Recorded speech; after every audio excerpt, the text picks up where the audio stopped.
Thanks for joining us. All right, on this, okay, I'm a little bit late on the whole 11/11 situation. That was yesterday. Well, technically, if I was a half an hour sooner. Anyway. Okay, thank you for joining us. So, yeah, the world's on its brink. There's actually a word here. Let's see if I can find it. I guess I'll have to find it later. Yeah, it's just a word to define a lot of this. It's at least the Atlantean manipulation that's going on. For a civilization that went away, its influence is everywhere. So Atlantean energy, one way of discovering it is always to see it in our culture is they use looks, they use attractiveness, and obviously mental manipulation, witchcraft. They use all kinds of methods, but a big part of it is attractiveness. Not to say everybody's doing it, but some are. That's a part of the Atlantean hypnosis. Especially when they start believing in things that don't make a whole lot of sense, they kind of become extremely delusional. That's the Atlantean timeline that's happening now, and deciphering it is not so easy. So another way of looking at it, like spiritual beliefs, like getting pulled into a certain type of spiritual belief system, it's kind of like a relationship that's not very good. It's like you might get in this relationship, it might look nice on the outside, and then when you get involved with like a spiritual belief system, sometimes you get locked in, and depending on the situation, or it's just attractive enough to just ride the wave, but it's not really taking anywhere.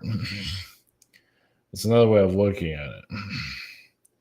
So it's actually quite advanced how this is done.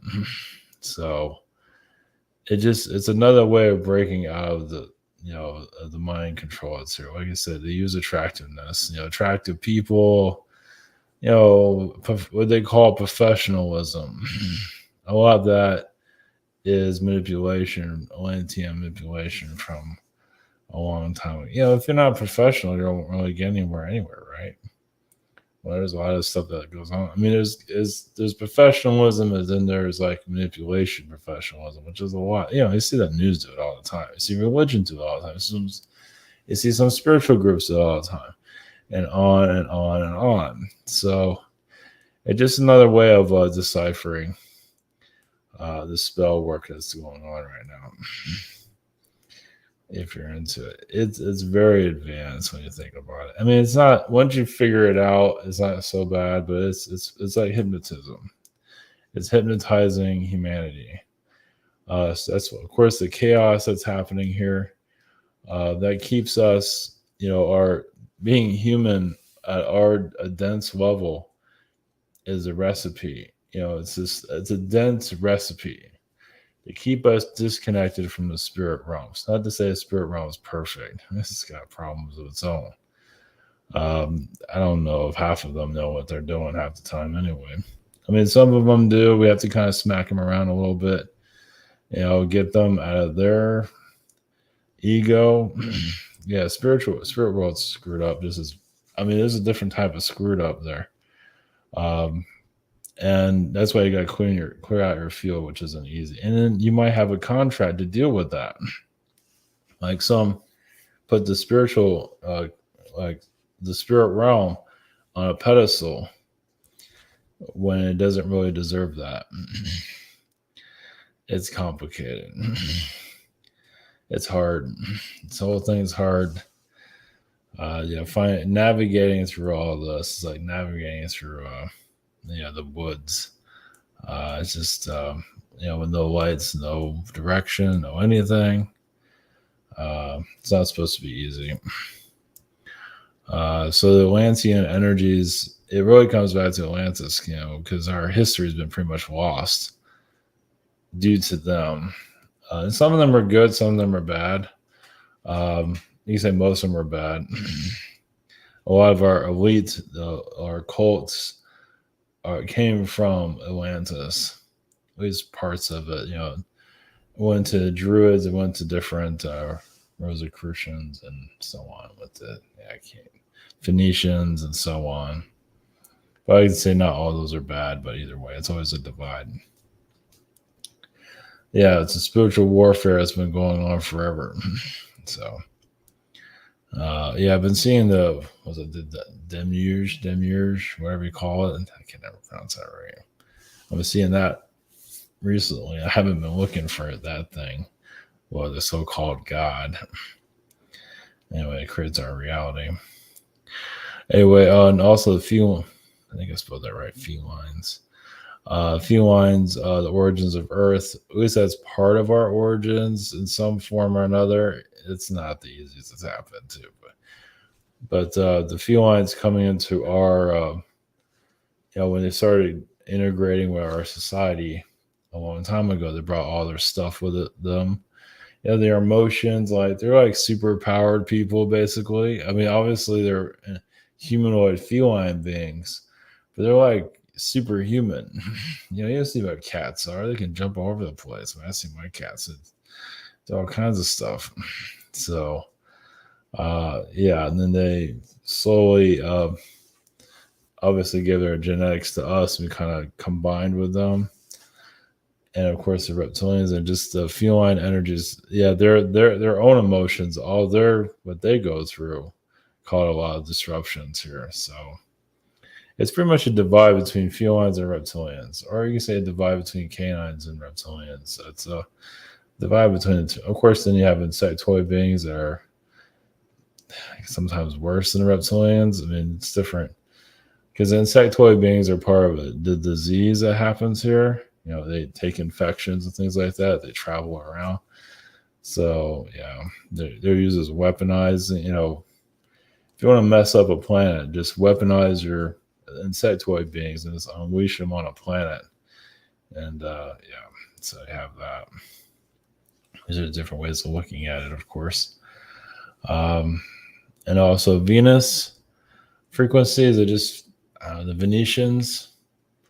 You can say they're connected to Venice.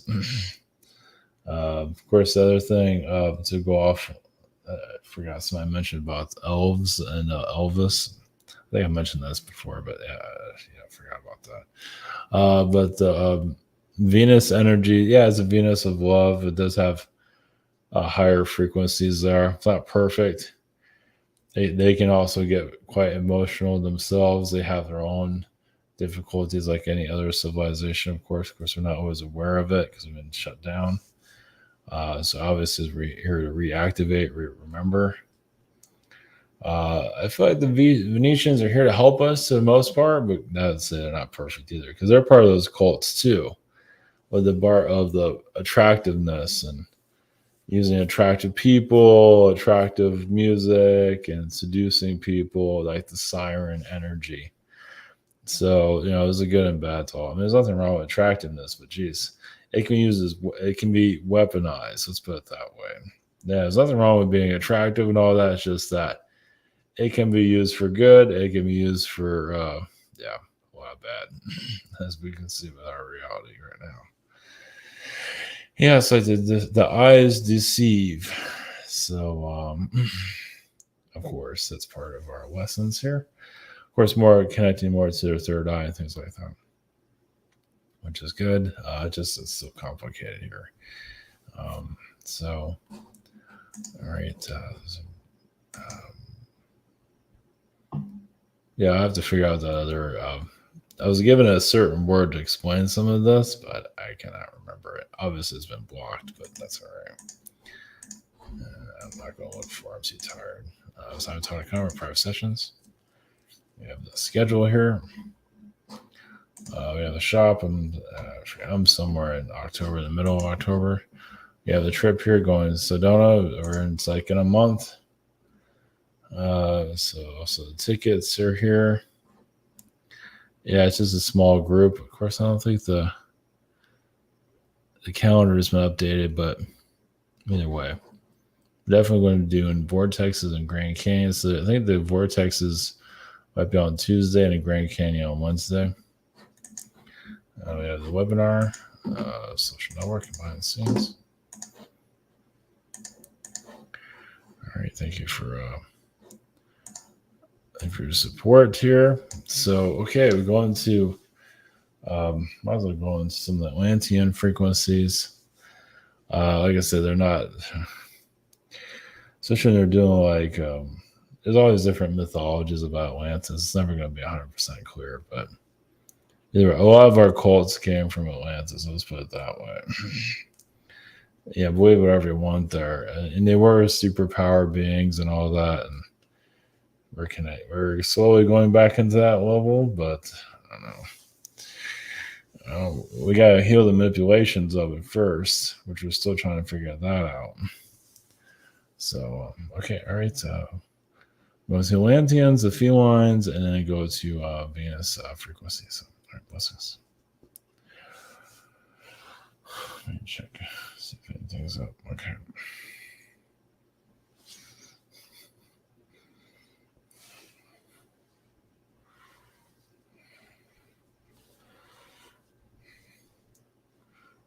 Greets you. We are the consciousness of Atlantean energies. Of course, it's up to you to decide what you want for your own existence. Yes, some Atlanteans will give and others will take. Many of the Atlantean energies, yes, are connected to your Masonic frequencies, so basically witchcraft, to take what you do not want for yourself. Because they do lose power, they do because of their own darkness, but they know how to manipulate societies to condense that power. That's why they have the cathedrals. So even your Tartarians, it all comes back to Atlantean magic. And of course, healing that frequency. Basically, you're healing the traumas of Atlantean histories. Now, some of you can see that within yourself. You just do a meditation. What you need to release from Atlantean cords that need to be cut. The 1111 energy, yes, is a portal, but there's also good and bad to that portal frequency too. Some bring it in for ego purposes and their own magic, and Russia is a good example of what's happening now with the war there. That has a lot of Atlantean frequency there. There is, think like what's going on in Ukraine is kind of like a mutation energy there, meaning like beings are manipulated, at least maybe not on the surface, but on a hidden level. That's kind of cryptic going into that, but as some of you know, there's some experiments going on there. Maybe not to your imagination level, but there is experiments happening there. Let's put it that way. So it's not what's going to make itself clear. Of course, your scientist energies here, yes, have a lot of Atlantean frequencies, and your mainstream science is no different than your mainstream media. It's just telling what it's a lot. That's where your global elite frequency, your elites do exist. And obviously many don't want to go against that because that's the masters. Because obviously those that have a large popularity, they don't want to go against it because it is like biting the hand that feeds you. So you're just going into a new frequency of yourself. So Atlantean energies, yes, there is a lot of trickster frequencies with it. And so humans are still trying to find a way to unlock it, unlock your hidden DNA, what some of you are doing to a certain extent, but others are being pulled into the voodoo of others. Yes, the voodoo of magic that's been going on. It's going to constantly go on until you're ready to snap out of it.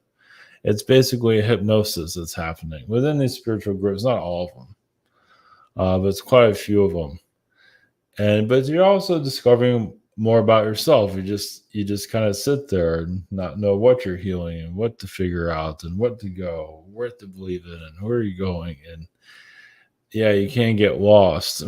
You go into a spiritual awakening, but then you kind of come to a dead end. At least some are. But that's when you kind of disconnect from all groups and just go into yourself. So more of that frequency will become more clear. It's just not going to, yeah, you're going to go eventually into the depths of this when the time is right. And it's just a lot of wounds that some of you probably can tap into. Past life energies, some have been part of those manipulations, of course, kind of like a mutated human part of your past. And those mutated humans continue on. Basically, the genetics of humans were altered in the past. And you're seeing that now. You're seeing that with like disformities that are being born. So some of that has to do also with the radiation that happened on the planet even thousands of years ago. The radiation is still here. It's in the DNA now. So when humans are born, they're born with some type of disformity, and also humans are not exactly born at the full fit as they could be. And it's not just the Anunnaki who was involved in that. Some of the Atlantean energies, they kind of just, not with everybody, but a good portion of the population, their DNA was slightly polluted due to the wars. Your ancient worlds that you don't remember. Some of you might remember some of it. So think about that radiation poison. It goes into newborns, and some that aren't always aware of it. And it go. I mean, you're having it now. So having it in the past is not that. I mean, of course, your society, has a different way of looking at things, but it was still there. So especially many that don't live very long, had to do with it because they have a high concentration of, you can say, Atlantean DNA, at least the manipulated version of it, whereas where children couldn't survive that long here, and it's still happening today. It's kind of like a energy cancer, you can say. It's just hard to be born here, and that has a lot to do with the Atlantean influence. It's been weaponized, so they're trying to see Atlanteans in their past. We're trying to keep humans from incarnating here because the Atlanteans wanted their race, their superiority here. They didn't want just your average human to incarnate here. They wanted to have control over it. So a lot of that they brought difficulties for humans to bring children into this world. As some of you see, of course, that plan did not work out so well for themselves. So, let's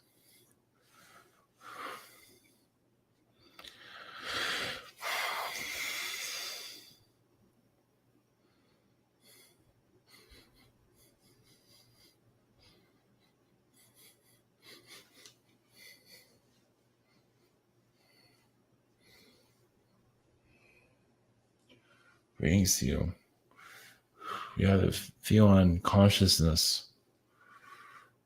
There is this ancient wisdom part of your Earth's past. Well, a lot of the alien beings are here. You have to not mention their history with your Earth. As yes, the felines did integrate with your humans to basically, as we did with the reptilian beings, to combine our lifestyles, our experience. And this went on for actually thousands of years. It wasn't something that just happened recently. Whether like a few hundred years. Well, it took a long time for feline DNA to adapt to the human DNA, along with other beings. Of course, the canine also. That came later. But some of the felines, some of the series had their own version of the feline, let's put it that way. That's why some feline groups or some feline groups here that don't get along with each other. Not all feline groups get along. Like the Lyran doesn't always get along with the Syrians, and so on. A lot of the Palladian feline beings get along with pretty much everyone to a certain extent, as much as they can. The Lyrans are known. It depends on how you look at it. Some of them are a warrior race, and others are more, part of the home, basically keeping the home nurtured, clean, keeping the family going, bring the kids into the world, and just take care of that while yes, the father works and things like that, or vice versa. There's a lot of female feline beings that are more part of the family dynamic, but of course you had a lot of Martian influence there for more of the male to take over your societies, at least on a domination, at least be more of a dominant figure for, well, to bring grounding to the earth, because the female energy was, you can say, too heightened at one time. It's just too much. As some of you probably pick up, especially when the female gets dark and the female has to calm herself down because basically bring hell fury to your Earth. Well, that was one of the wars that happened on your planet was female against males, just like it was Mars versus Venus, but it happened on this planet, and it's still happening today. It's diluted. It's still pretty powerful, but in their past, it wasn't all females and males fighting each other, but it was. It's hard to describe. It's just like a hidden war, like how it is today. It's just that they were trying to dominate each other. And there was a split, destroyed of many civilizations of your past. Of course, you're not going to see that in history books for obvious reasons. But they want to show how powerful the female became, because the female did become very powerful. But when the female became more manipulated over time through reptilian influences, just to test them. It's like, oh, you think you're powerful? Well, how about if we do this? How about if we infiltrate your society and see how powerful you truly are?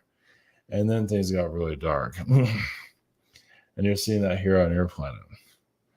So there are some alien beings that just kind of give humans a kick to see where you are. So if you have all this power, you feel like you're well to do, but you see this with anybody actually, but you see those, it's easier to see with those that are successful, and then they see their whole lives go down. It's a test. Like you see like a celebrity, and all of a sudden they see them on social media falling apart and everything. It's it's just you can say it's an attack. It depends, but a lot of the time it's just a test of the soul. And there's also the influence of others. Others are going kind of through the same situation, somewhat, not exactly the same. So it's basically your celebrities are kind of like teachers of your reality. Yes, you can say kind of like they're treated like modern gods. Yeah, not that you have to give them that power, but some do. Well, because your society is used to worship. Well, because it's been so disconnected from itself, from the astral, from your spiritual selves. They need some kind of leadership. And so that leadership turns into like a God complex within many. So, and of course, many abuse it and so on. So society has been going through that for such a long time. It's a wound.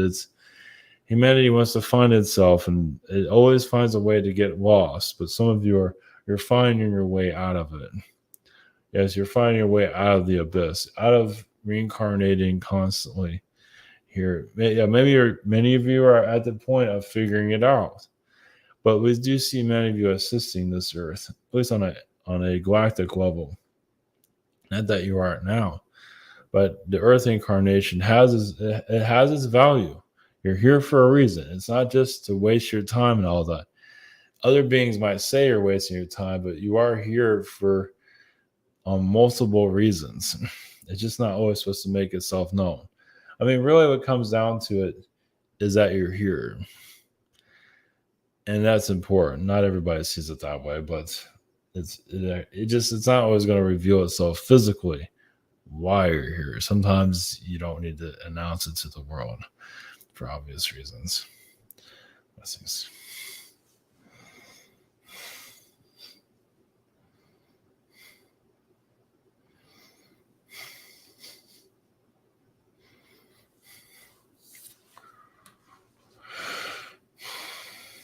Brings you consciousness of the Venusians, Venus frequencies. Basically, Venus has many female-dominated societies, and there are many female worlds that some of you can probably remember, and eventually it will become more connected to your society. Of some of you be part of more male masculine worlds, and others been part of a female masculine or female dominated reality. And sometimes those worlds, there are plenty of worlds where it's just females and there's just males. And some of you might feel like that's not too exciting. Well, you experience that as long as you can until you want the opposite sex eventually to come into your reality. And you can go into how that would actually work with just a female planet. There's usually some kind of relationship energy with an opposite sex, usually, but not all want them. Of course, remember, these are energy beings These are more fourth dimensional frequencies. But it's remembering those planets. And many do talk about the flat Earth, and that's very important. But what about, female dominated planets, male dominated planets? You don't probably hear that very often, obviously, because you're on a diverse world where both of them are mixed together. But some of you would probably remember those type of realities. And coming into this world, yes, is an eye opener. Well, some females haven't seen a male like forever, and they incarnate in this world. They don't know what to do with it. But the Venetian frequency, yes, is not perfect. Well, Venetians are always trying to create a perfect society, but ends up kind of ruining everything at the same time. So we have a lot of similarities to your planet. Like the government systems, we have similarities where we just kind of get lost in our thoughts, and we can't seem to get out of that. We don't come together. We basically go against each other, at least as part of our society. And so we're just very much like your planet. So some of you feel like the Venus frequency is connecting to you. That's why. Because we just have a lot of similarities. Yes, we've had tests with Mars. And you can say the Venus energies had a time to be able to actually conquer Mars, but decided not to. Well, it wouldn't have worked anyway. But Mars was weak in its past, but obviously people don't remember that too much right now. But your incarnations, well, some of you might remember being here, basically learning the origins of your planet, where you come from. And yes, of course, there's Uranus, there's Saturn, even the moon. The moon is technically a planet.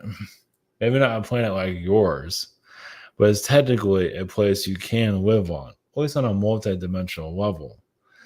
So that's another, you're looking for the mystery of yourself.